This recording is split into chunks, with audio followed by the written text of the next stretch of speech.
दोस्तों नमस्कार। मैं एक बार फिर से आपके सामने प्रेजेंट हूँ अपना चैनल के through law one should know. और मैं आज बताऊँगा कि सेल डीड क्या होती है और सेल डीड में हमें क्या बात ध्यान रखनी चाहिए। तो दोस्तों सेल डीड जो है वो एक ऐसा डॉक्यूमेंट होता है ओनरशिप का किसी भी प्रॉपर्टी का, जिसमें अगर सेल डीड आपके पास ना हो तो आपकी ओनरशिप भी नहीं होगी। किसी भी प्रॉपर्टी में अगर आपके पास सेल डीड नहीं है और उस जगह के जो लॉज अगर अलाउ करते हैं कि सेल डीड लेना ज़रूरी है तो आपको सेल डीड बनवानी पड़ेगी। अब सेल डीड में क्या क्या होता है जो उसके अंदर भरा जाता है या अथॉरिटी उसमें लिखती है। तो दोस्तों सबसे पहले इम्पॉर्टेंट पॉइंट होता है complete address of the property.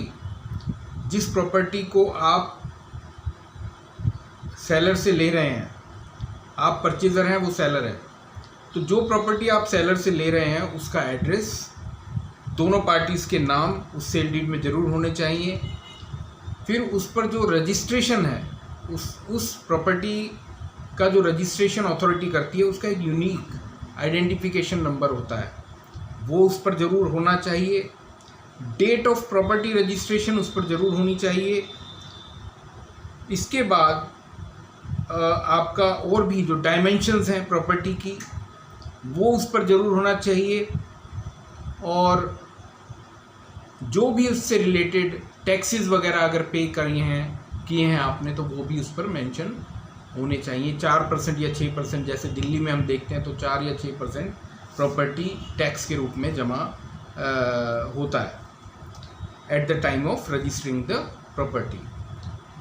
तो दोस्तों ये सबसे इम्पॉर्टेंट डॉक्यूमेंट होता है जिससे ये पता चलता है कि ये प्रॉपर्टी आपके नाम में कहाँ से प्राप्त हुई और अब इसके मालिक आप हैं। और वो एक ऑफिशियल स्टैम्प समझिए उसको कि उससे ही पता चल जाता है और उससे वो आपको ये अथॉरिटी देती है कि ये एक पक्की प्रॉपर्टी है आपके नाम में जो रजिस्टर्ड है और इसके अलावा कोई और ओनर नहीं है। तो अब कई लोग पूछते हैं, अभी रिसेंटली एक वाक़या हुआ, कोई बंदा आया था तो पूछ रहा था सर अगर सेल डीड खो जाए तो हम क्या कर सकते हैं। तो दोस्तों इसके लिए भी प्रोविज़न है, गवर्नमेंट ने निकाला है।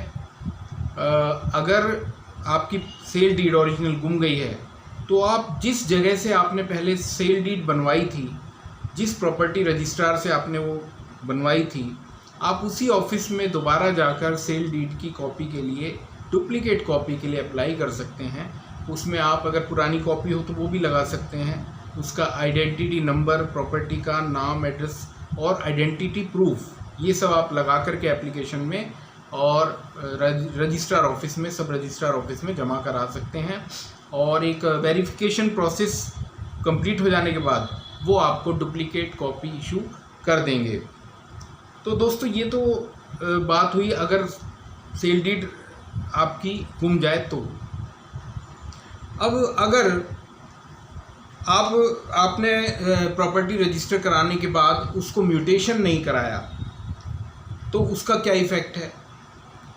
तो दोस्तों म्यूटेशन कराने से कई फ़ायदे होते हैं। वो प्रॉपर्टी आपकी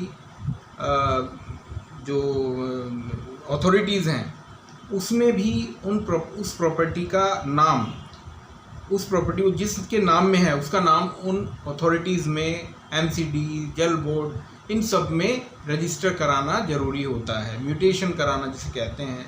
और म्यूटेशन कराने का प्रोसेस ये है कि आप भी उसको अपने नाम में रजिस्टर, जब वो आपके पास सेल डीड आ जाए तो उसको आप उसी को म्यूटेशन मान लेते हैं आजकल तो। क्योंकि अभी रिसेंट एक जो हम देख रहे हैं, जो प्रॉपर्टी जब आप रजिस्टर कराते हैं उसी वक्त उसको म्यूटेशन भी आपके नाम कर दिया जाता है। उसके बाद आप बिजली का मीटर या जल बोर्ड से अपना जो पानी का जो मीटर है वो आप लगवा सकते हैं।